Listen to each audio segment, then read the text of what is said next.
So for the panel, we're going to start with Michael Hauser. He's an agroecologist specialized in farm and food system change. In partnership with farmers association, universities, civil society, and the private sector in Africa and Asia, Michael conducts theory-led research on critical transition towards sustainable natural resource management, extension approaches, and marketing strategies to enable farmers to participate in markets. Before joining CRISAT early 2017, Michael chaired AgriNatura, the Alliance on Agriculture Knowledge for Development, representing the major European research and education stakeholders in development-oriented research and higher education. AgriNatura collaborates with organization networks to develop research and higher education capacities, such as GFAR, EFARD, as well as the European Commission, CGIAR, FAO, IFAD, FARA, and RUFO Forum. Michael Hauser was director of the Center for Development Research at the University of Natural Resources and Life Science in Vienna. And Michael supervised doctoral students and teachers and postgraduate classes on livelihood system dynamics and change facilitation. For this course on sustainable agriculture with Eastern agriculture with East African University, he received the University Teaching Awards, recognizing innovative training program. So please, I give you the talk.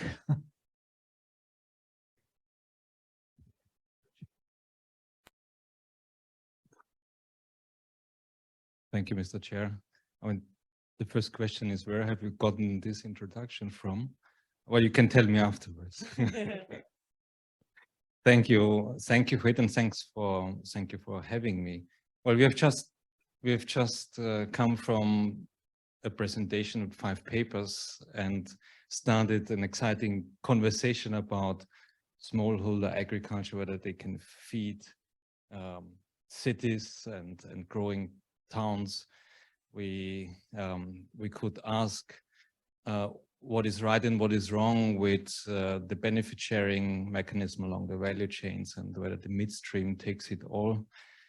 And I feel a bit guilty to take the conversation to something that is close to our heart. I work with ICRISAT, and we work in the dryland tropics, and many of the dryland tropics are fragile areas. So I want to take you into fragility and the midstream dimension of it, because often the midstream isn't only the hidden middle.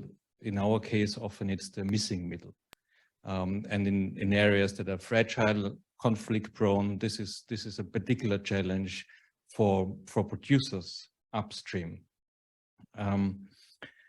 The common assumption is that the midstream in this area requires peace and stability, well, judged by the ease of doing business index or by the BEE, business enabling environment.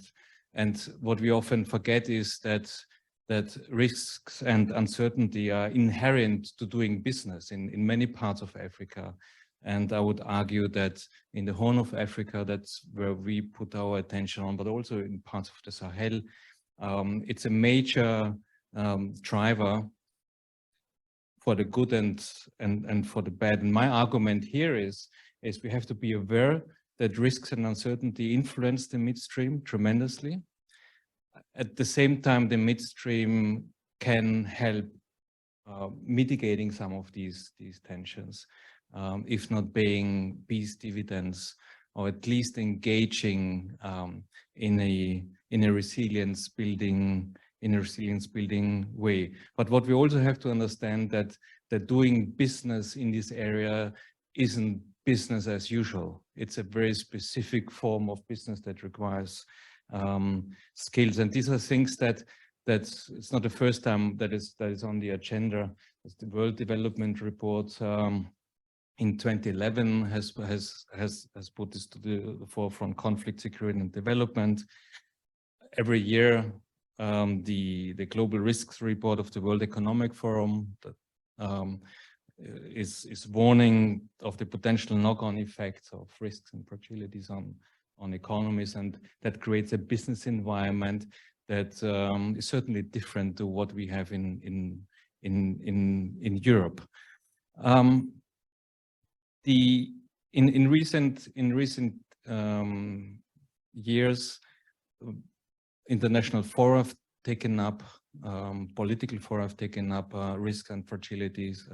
Just last year, NATO in Spain put climate security on the agenda. Again, a tremendously important factor that influences the effectiveness and the functionality of the midstream. And as we've heard before the coffee break, the midstream is important. I'd also argue it's a critical link. Without the midstream, we won't have value chains. So what are the functions of the midstreams in areas affected by climate insecurities and community conflicts? Well, the traditional function of the midstream is very simple. I would say it's to do business, right? And perhaps to make profits and to create employment and add value. But in fragile areas, I would argue the midstream has a couple of additional functions, and I've just put down three. One is to enable transitions from food relief, from emergency response settings to resilience building. The second is, where possible, to help stabilize conflicts by getting people and parties, former conflict parties, together. But it's in urban areas, the midstream has the responsibility, or is tasked with connecting production to low-income consumers. Hence, must develop business models that work for people in slums with little income. And this requires an additional set of skills that private sector has to come with, and that's primarily the ability to navigate ambiguities in these very, what I call, complex environments. The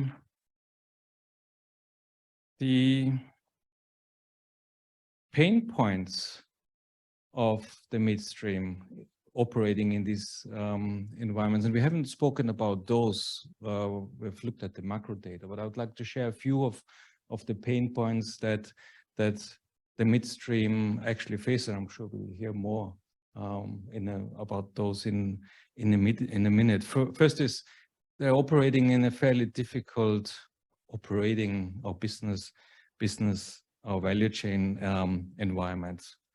Community conflicts, conflict over natural resources, or access to water and land are often at the forefront. We work with groundnut producing companies. They, Baringo in Kenya, for instance, where community conflicts are at a dominant feature. They would have to navigate the entire supply chain and sourcing through these issues. Extreme weather events and climate action failure. Kenya's gone through the 4th consecutive drought this year, puts a lot of pressure on the midstream. Energy disruptions, the inability to access public power sources, where eventually entrepreneurs have to get together and substitute energy supply privately, and also market and price volatilities, and the US dollar exchange rate that that makes it difficult for the midstream to operate. Often this translates to the inability to access raw materials.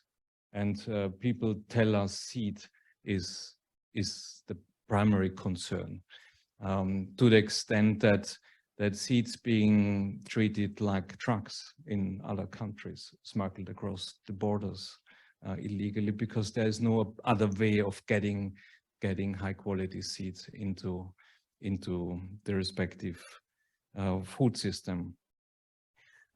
Many of these pain points aren't special. They apply to the non-fragile, the more easy contexts as well. But in a complex environments, they become a particular burden to the functionality of the midstream and the important role that the midstream would have to contributing to peace and stability.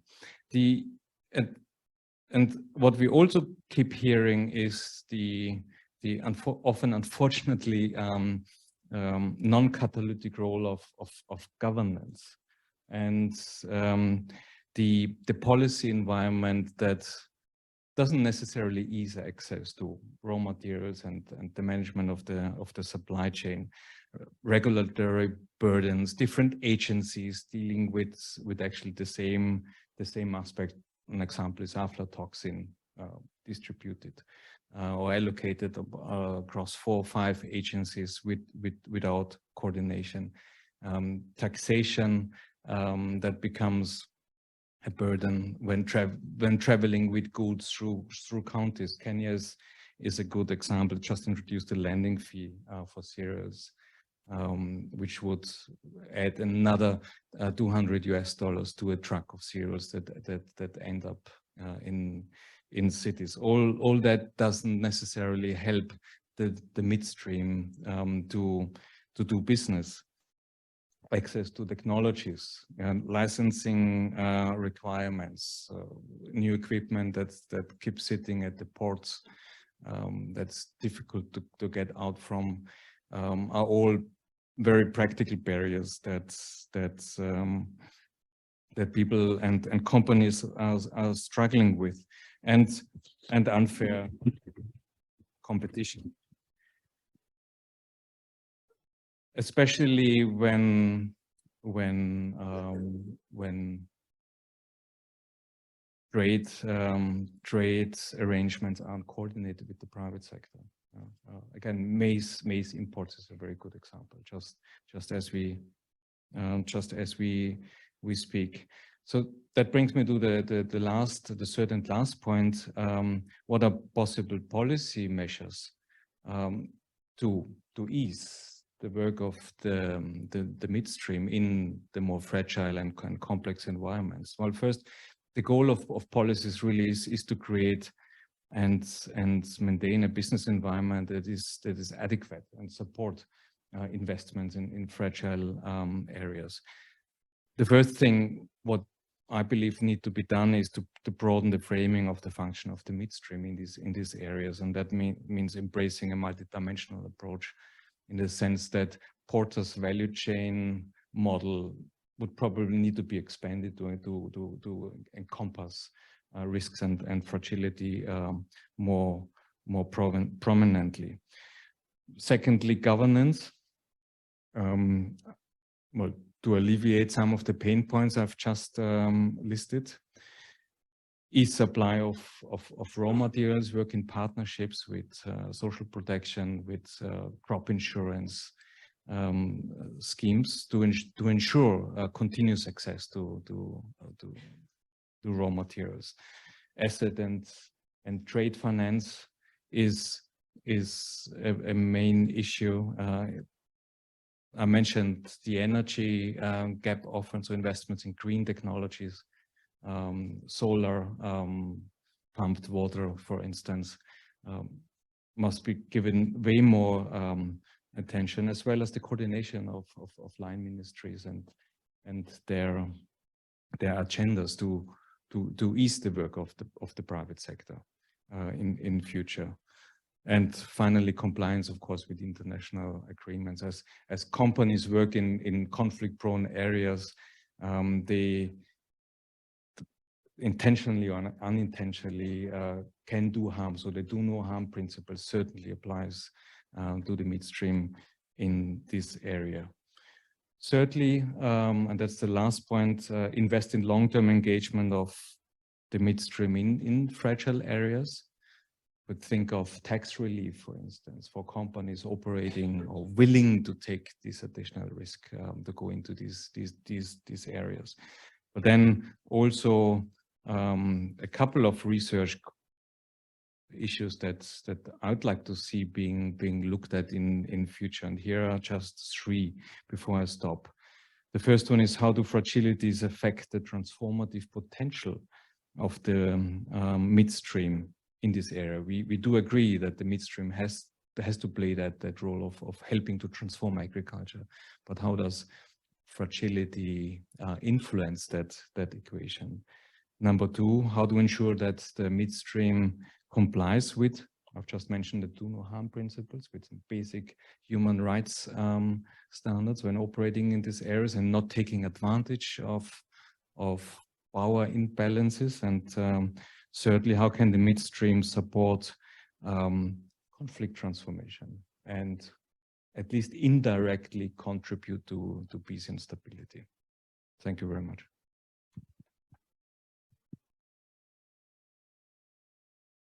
Thank you, Michael. That was great. You had a lot of very good things on risk governance and recommended policies. Before discussing on this, we are going to move to Affion Williams. I present you first. Affion Williams is the CEO founder of Real Fruit, the largest food processing, packaging, and distribution company in Nigeria. The company has distributed a range of dried fruit and nut snacks across more than 700 stores, supermarkets, LS, schools, and hotels. She obtained a postgraduate diploma in business administration from Wits Business School, Johannesburg, South Africa. She then worked for 4 years for Endeavor global non-profit that catalyzed economic development by supporting small and medium enterprise. She also completed the Stanford Seed in Emerging Economies program in 2018. Please, Affion, you can start. Thank you very much for that introduction, and good evening, everybody. It's a pleasure to be here, and if you permit me, I would maybe take us away from much of the academic research that and papers that have been discussed today, but rather practicalize a lot of what I even experienced today through my business.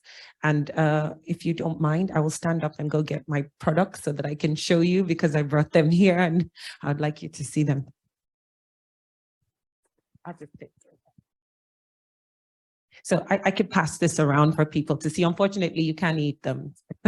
I only brought one sample. But basically, I would like to just actually share my entrepreneurial story to demonstrate the real issues that processing companies face. And while I'm in the fruit value chain, which is unique in and of itself, I think it lends as a good example to some of the challenges that have been brought up through academic research. And I'll, of course, try to offer some solutions, of course, with a bias to my sector, but I think can be applied to several other sectors and processing companies on the continent. So please just pass this around if you want, or I could just put it up.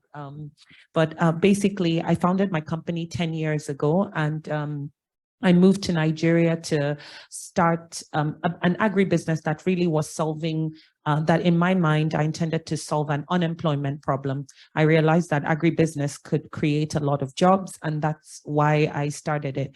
But, as most agribusinesses in Africa, when you go to solve one problem, you find that you're responsible for solving a lot more. So I started off first trying to introduce a product that was very new into the market. Dried fruit did not really exist as a snack over a decade ago. And we ended up having to not just be responsible for the marketing and distribution of it, market demand, but also processing at scale, right down to now working with farmers. So that is a huge, I think, huge responsibility that one private entity has to play. I believe that we are kind of playing the role of several supposed actors in the value chain, including the government, including, extension agents, technical expertise that should be supporting farmers. We have to play this role to be able to, see our sector thrive. For me, those challenges often come with a lot of distraction because I am a commercial entity that should be focused on building scaling and building my business. But if we don't pay attention to the issues that are happening at the sort of beginning of the value chain in primary agriculture, my business is extremely stunted and cannot grow. So over the years, we have moved from just being purely focused on, scaling our business, growing it profitably, manufacturing profitably, to trying to shed light and attention on what farmers need and what the primary value chain requires for it to seed and support the growth of manufacturing companies. So my view is that without a thriving fruit primary agric sector, you cannot see the benefits of processing in terms of jobs, manufacturing, reducing imports, etc., because there's just not enough quality raw material to produce. We, through our business, kind of support farmers in different ways, mainly through training, through channeling donor support, to train them, to experiment on improving productivity of their farms, and really to be supporting them to increase their yields. But it is a lot of work for one company. And what we're trying to do now is literally build out, sort of like a knowledge bank that can offer sort of qualified support to farmers in the fruit value chain to enable them to grow. There are some statistics on fruit farms in Nigeria that kind of lend itself to share how dire the situation is that almost, firstly, the average, mango orchard or coconut orchard is on 2 to 3 hectares of land. Over 70% of those trees are over their productive life. So they're producing maybe, you have 30% output per farm. You then, compound that with about 60% post-harvest losses. And then for us who are processors, quality really matters. So out of what is left, we have maybe 10 to 15% to pick from to be able to use, to process. So that really is where the problem sits. And that's where, I, as a commercial entity, or my company as a commercial entity, feels that we have to, play the role of different actors to support and change those numbers and change those outcomes, because we cannot see a thriving fruit sector with such low productivity from farmers. Of course, one of the other challenges is that tree crops take 5 years to produce fruit. So for 5 years, you're not earning any income as a farmer. And for that reason alone, you cannot get any private funding to support that value chain. So a lot of the, support that we've tried to get that would sort of turn the primary side into a business model or into something where we can say that we as the company will be the market, the ready market for the farmer. We cannot establish that business case because of just how long it takes for tree crops to harvest. So we're looking for some answers around that. And please, if there's anybody in the room who has done work around sort of commercializing fruit farming, with private actors, I'd love to have a chat or learn from your experience, because that's something that is becoming kind of a big conundrum for us to try to solve. We as a company are also trying to now pilot ourselves. So again, getting more into becoming a farmer versus a processor or marketer, how to sort of build out a 1 hectare profitable fruit farm. So, piloting, adding, in enhanced factors of production like irrigation, fertilizers, etc., a high density planting, the best seeds and the best sort of seedlings in a 1 hectare farm, and seeing if the profitability and output of that can warrant us spreading that model to all our farmers. So we're currently doing that work to see if we can even get farmers profitable on 1 hectare of fruit, so that we're able to sort of build some sort of track record to hopefully attract funding to them. So, I mean, across our value chain, I believe that, every aspect creates, has opportunity to create jobs and improve the lives of the actors there.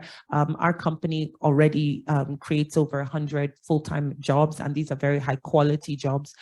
Even at the farm level, we see that the farmers we work with increase their job creation and employment during harvest and as they improve the productivity of their farms. So we do see that opportunity, but for our sector, it's one of a long game that the funding gap is the real problem that we're trying to solve. So I will end by, sort of suggesting some of the, policy ideas that I think would work for our sector. And I think for some manufacturers in Africa. So a lot of manufacturers, let's say in sub-Saharan Africa, like I say, we play this like dual role of being processor, but also kind of having to pull up the value chain through processing. And I think sometimes we're often ignored in that role we play. So there's not a lot of support to the business to fund or support the primary sector.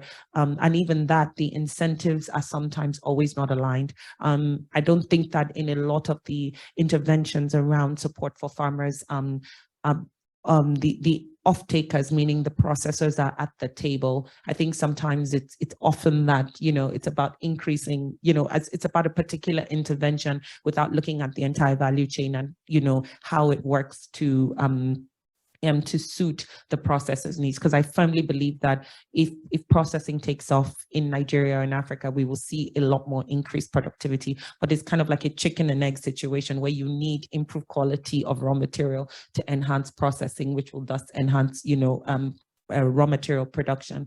So for me, I would love that processors be more central to whatever interventions are supporting farmers, and especially larger ones. So I am firmly on the side of supporting larger firms and supporting a sort of a move away from smallholder farming to more commercial farming, because I think the benefits, spread are more sort of widespread and more beneficial to more actors. And I also think then, sort of in a long-term financial partnership between either donors and other organizations with processors. I kind of find that the arrangements right now are a bit transactional and a bit too short-term to kind of see the kind of cyclical results that one would need to see to demonstrate real improvement. So I think that's 2 cents from me, and I'd be happy to take any questions or discuss with anyone afterwards. Thank you very much. Thank you very much, Afyong. I like your profile of processor support to producer. We're going to go back to this later. We move now to Ishmael Sunga, who is the Chief Executive Officer of the Southern Africa Confederation of Agriculture Unions, SACO. It's a farmer organization representing the common interest of farmers in 12 countries in Southern Africa. In his role of CEO, Ishmael has supported the organization work in relation to climate change, farmers' organization, and the governance of value chains. He also a BSc in economy from the University of Zimbabwe and a master in strategic management from the University of Derby, UK. Please, you can start. Thank you, and thanks once more for inviting me to talk to researchers. It's something that I always find frightening, talking to a researcher coming from a non-research sort of environment, because farmers, when they speak much more from the heart and the experience they acquire in the process of their trade. And that sometimes does not speak very well to researchers. But let me give it a go.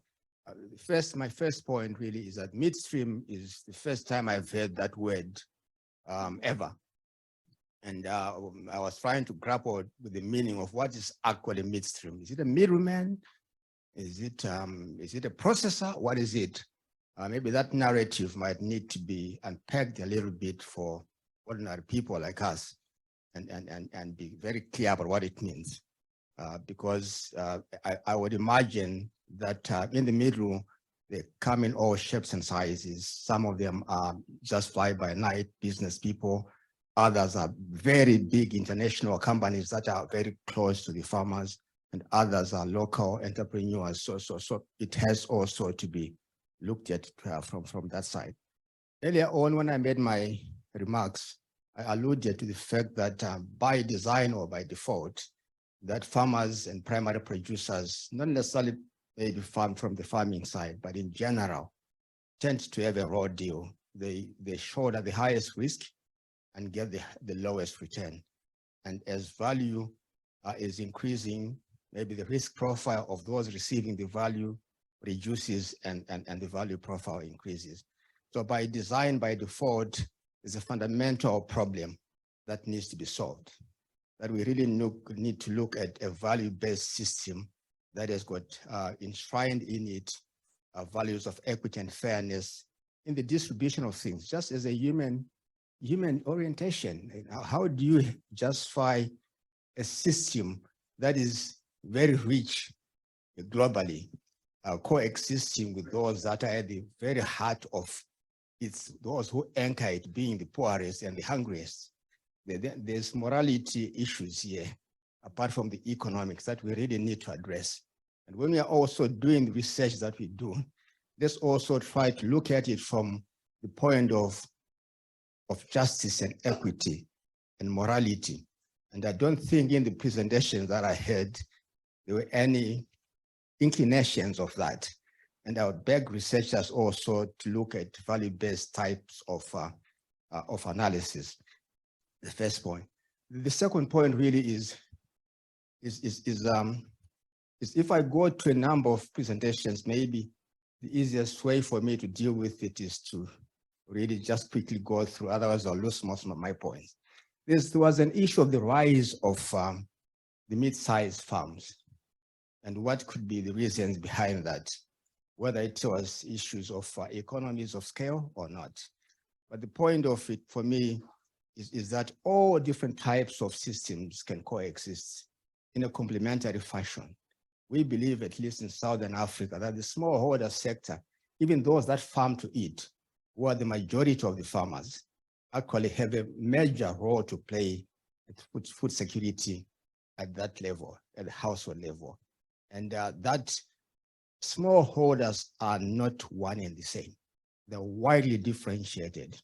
And if we don't really look at segregating them, differentiating them, we are going to be using the lowest common denominator principle to design issues. This talks to the debate that panned out just before tea time as to whether smallholders can feed the world or feed cities. Of course they can.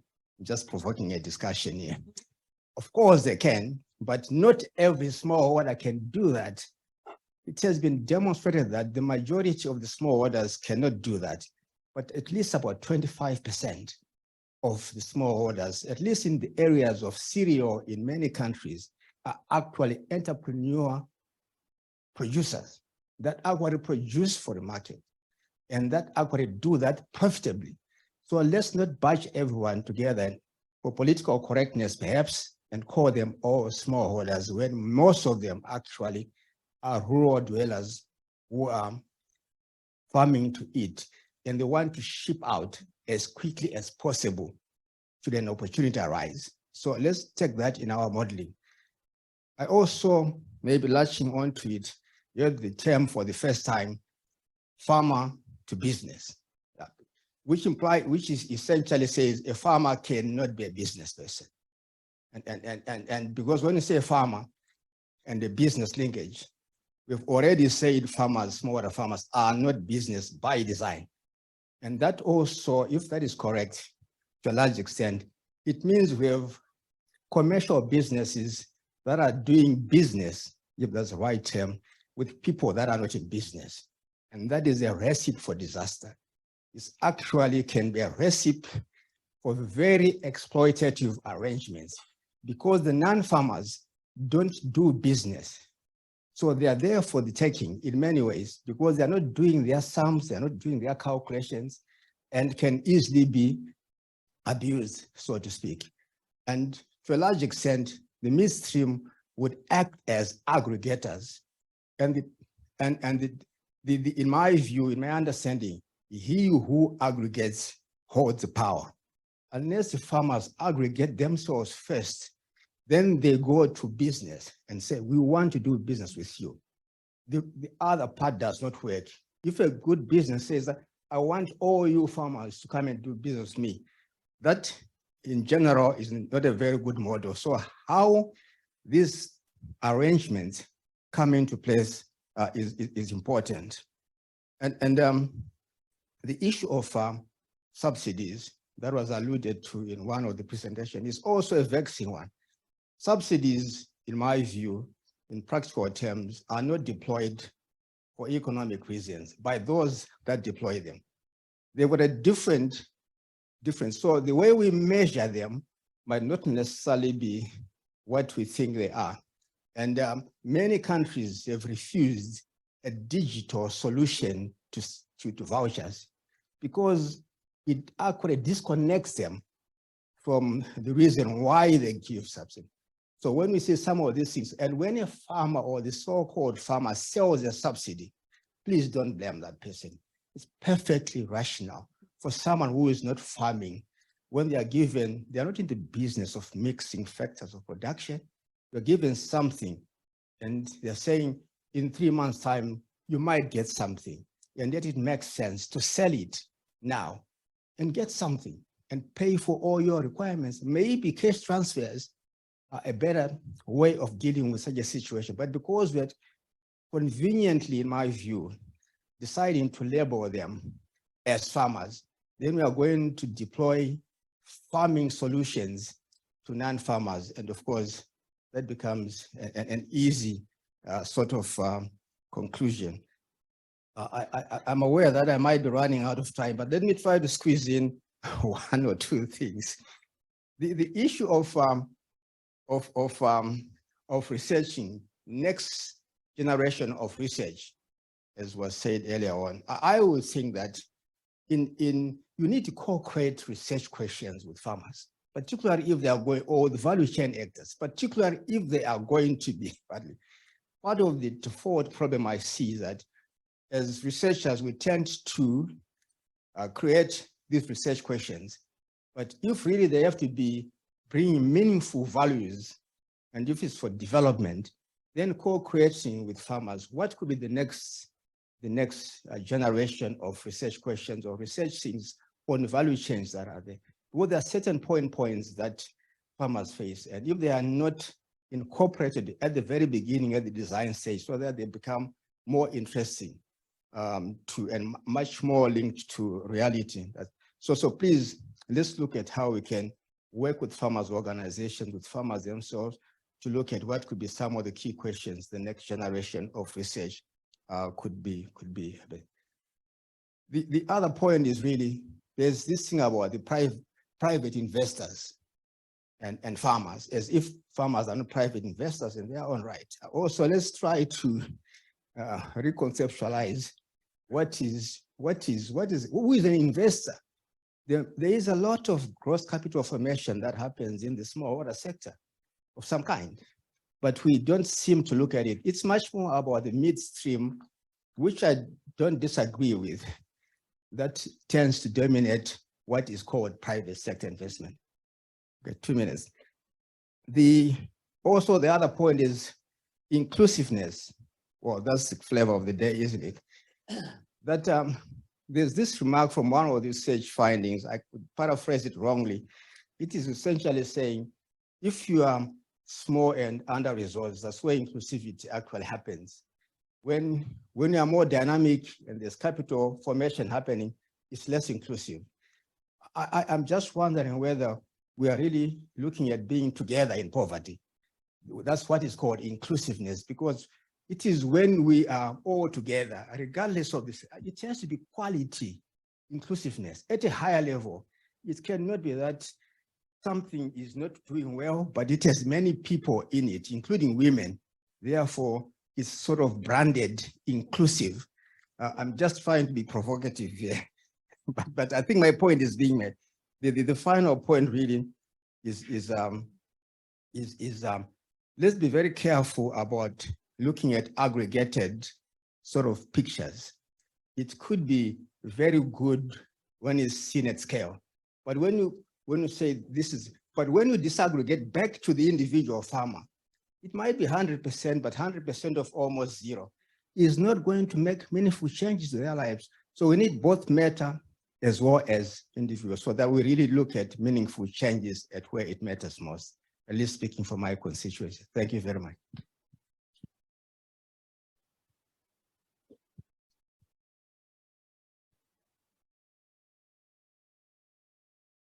Thanks a lot. We're going now to switch to Régis Méritant. Régis is a senior expert of the European Commission,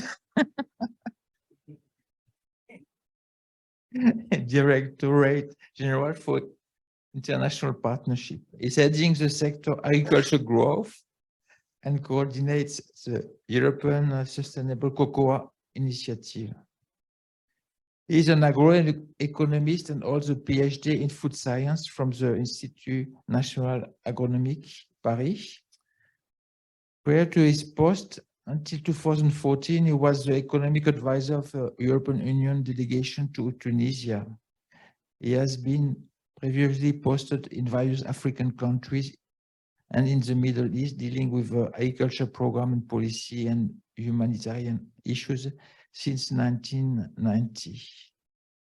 He has been an author of a number of articles and publications on agriculture policies and economy in sub-Saharan Africa. He has also an experience of private sector in agro-industry in France. Please, Régis, you can start. Thank you, Louis, and good afternoon to everybody. It's already late, so I try to be quite short. And as I have the privilege to close the session of the day, I would like to say this opportunity to tell you a bit, in fact, where we are coming from with VCA4D and why we created VCA4D. So a bit of information, let's say backstage. You are not necessarily in the official presentation that we saw this morning of the tool, and if I do that in this specific session, it is because it has much to do with the midstream sector. Quickly, Gideon, a bit earlier this afternoon, was mentioning the Malabo Declaration of 2014, yes. And in 2014, there was another official declaration. We call it communication in the Commission. It's probably less well known than the Malabo Declaration, but it's a small. It was at the time almost 10 years ago when we were still using paper, and it's a communication of the Commission to the Parliament, the Council, and which is called a stronger role of the private sector in achieving inclusive and sustainable growth in developing countries. So this communication explains how the EU and the Commission should work with private sector, starting from the observation that we had been very much involved in supporting policies, in supporting through classical projects as far as agriculture is concerned, production, And the idea was, but we never interact with private sector. That's not the problem. And so various criteria were defined to support private sector. And I will mention only one, which is the obligation for the Commission in its operations to make sure that when working with the private sector, we could be able to measure developmental impact. And developmental impact is described as follows. These are elements like job creation, green and inclusive growth, or broader poverty reduction. And there was as well another criteria, which was to make sure that we were ensuring neutrality, so no market distortion. So it was 8 years ago, and we were in charge in the sector I'm managing of piloting these financial instruments which were created to support private sector. We have been investing in several investment funds, for instance, and we were with colleagues. Two of them who were the pioneer are with us today, Olympia and Pierre Fabre, and we had this discussion saying, look, if now, starting from now, we're gonna, in fact, make decision on potential investments on private sector, again, in the field of agriculture, it's a field where investing has a certain level of risk, and probably a level of risk more important than in other sectors like energy. I'm not a specialist of energy, but basically you can think that when you provide electricity in a village, most of the time you do no harm. When you decide to provide a specific support investment funds to private investors in a rural area, the risk of first not creating inclusive growth as we were in charge of exists. The risk of, so there are plenty of issues, land issues, plenty of things, including the fact that certain types of investment could, in fact, have negative effects on an important number of producers. This has been mentioned this afternoon in different presentations we had. So this is the reason why we decided to create this methodology and this partnership with AgriNatura to be able to understand the complexity of the environment of any type of investment, and of course we had in mind as well to be able to feed the policy dialogue that we had with different countries on specific products. There was a trend to use this value chain denomination as a kind of synonym of product. Everybody talks about value chains, but many people, in fact, we are going to work on coffee. Oh yeah, we are going to work on the coffee value chain. But are you sure you're going to work on the value? You're going to work on the value chain? And this is the reason. This is the reason why we have been putting this methodology in place. And as it was explained this morning, it covers the 3 pillars of development. And as you probably noticed, if you had a careful look at the video, of all those of you who have been working on the methodology, there are 4 questions. And one specific question is on inclusiveness. So again, the rationale and the raison d'être of this methodology was to ensure that all what we were supporting was aiming at improving inclusiveness.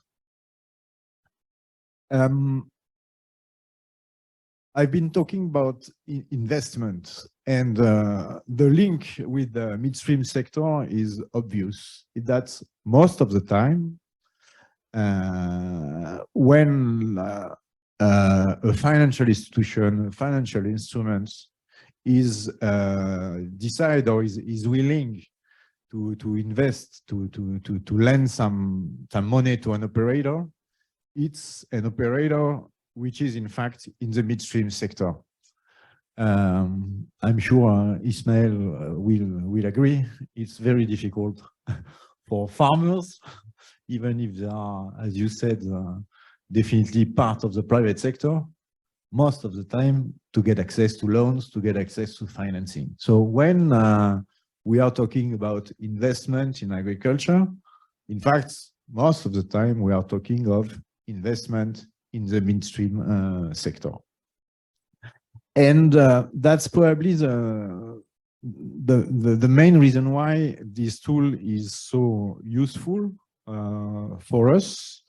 As when I say for us, is for us EU, for us those who are working together, so partners countries, government of partners countries, stakeholders in partners countries, to have a common assessment of the situation on a specific value chain, to understand if by investing or by regulating when it comes to support to public policies, we are at the end of the day maximizing the chances to improve, to increase inclusiveness.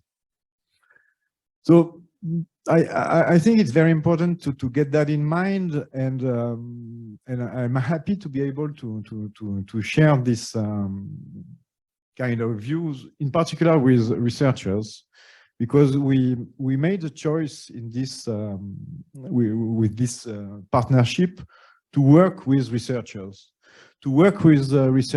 for their independence, and to work with researchers in the area of development, to allow them to be able to be directly stakeholders, able to transform their research findings in an effective contribution to policy making, to decision on investment. And this is maybe something that in the first 5-6 years of this operation we have missed, is that most of the time it has been a single shot operation. And but I think it's not too late, and we would really like, and it's an appeal I launch to the researchers community, to AgriNatura members. What ideally we would like is to have you researchers who have been in charge of these studies as a more long-term partnership with the delegations, with the countries on the field, to be called back after 2-3 years when necessary, to deepen the reflection, to update the reflection, and to be really more clearly part of the reflection on decision making, on the reflection on investment. I can continue for last 2-3 minutes, Louis. Yes. So that was the more, let's say, general picture that I wanted to give you. To come back to this midstream sector value chain, and to link what I'm telling you with the presentation, with very interesting presentations we had this afternoon. I have been taking some notes on the different presentation, which could, I think, very briefly illustrate what I was saying.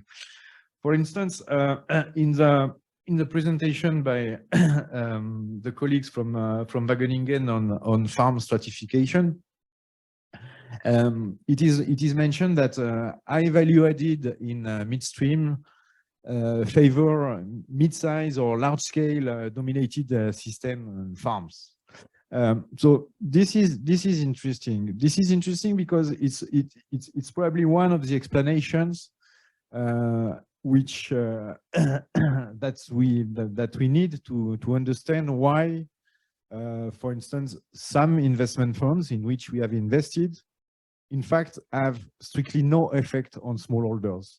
It's just because, in fact, when you are managing an investment fund, you are looking for profit. This is your job, and so you minimize the risk.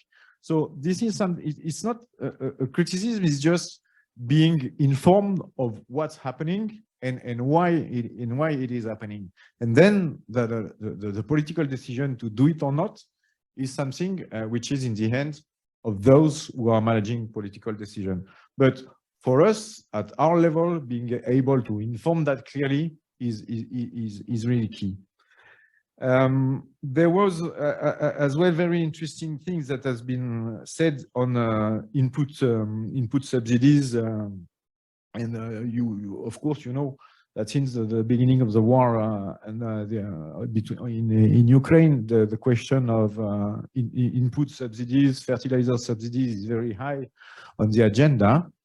So this kind of reflection coming from concrete studies on the fact that, well, it's not new, but it's coming from direct experience of the field, that most of the time fertilizers subsidies program or input subsidies program have been failing, and explaining why is important.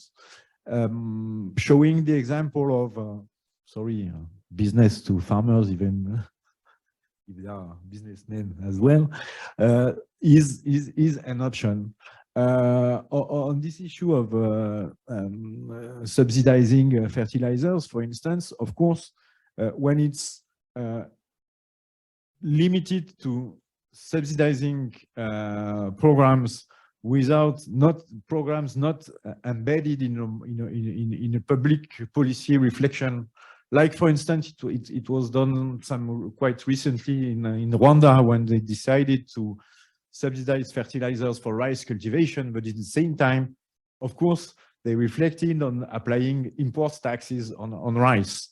Or it has been the case 25 years ago in Madagascar, when we were working together with Louis on these issues. So again, it's this kind of analysis shows how important it is to have a reflection on policies and not only on single elements.